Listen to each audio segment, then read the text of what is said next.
दिव्यांग कले रास्तारू प्रार्थना। हाँ दर्शक बंधु, सबु सनातनी भक्त विभिन्न धार्मिक अनुष्ठान को यातायात करती कारण तांकर आराध्यक दर्शन करने को। अंधटीए हेले भी कहार सहारा नहीं देउल रे पहुंची हाथ जोड़ी दिए कारण से सीना देखी पारिबनी किंतु अनुभव करे।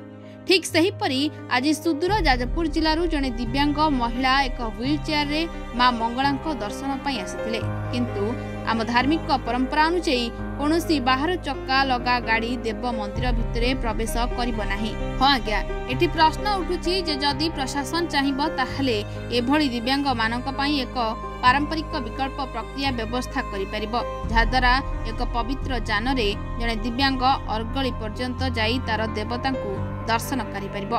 किंतु से व्यवस्था आज काकटपुर मंगला मंदिर रे होई पारिनी, जाहाकु नै सुदूर जाजपुर भक्तटीए जेपरि प्रशासन को अनुरोध करिछि ठीक सेहीपरि एभली भक्तंक सुविधा दर्शन पई सेवायत मध्य प्रशासन को अनुरोध करिसेंती।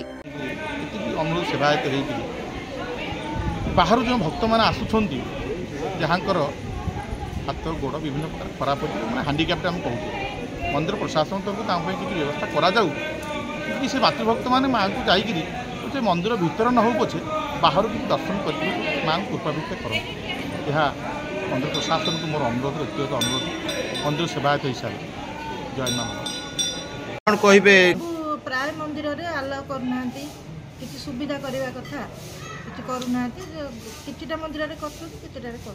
अच्छा, आपनकर शक्ति क्षेत्र विरजा क्षेत्र रे के भली सुविधा रही पूरा आलाउ करले जीवाई ठाकुर पाखे माँ को पाखे पूरा चाहिए किंतु किसी ना दूर रही दर्शन करके जाऊे ये आपन को गला ना सुविधा टिके दया करके आपण प्रशासन को किसी कही सुविधा करेले भल तो सब बेले तो आसी होनी। काकटपुर राज्य विश्राम रिपोर्ट महाभारत लाइव।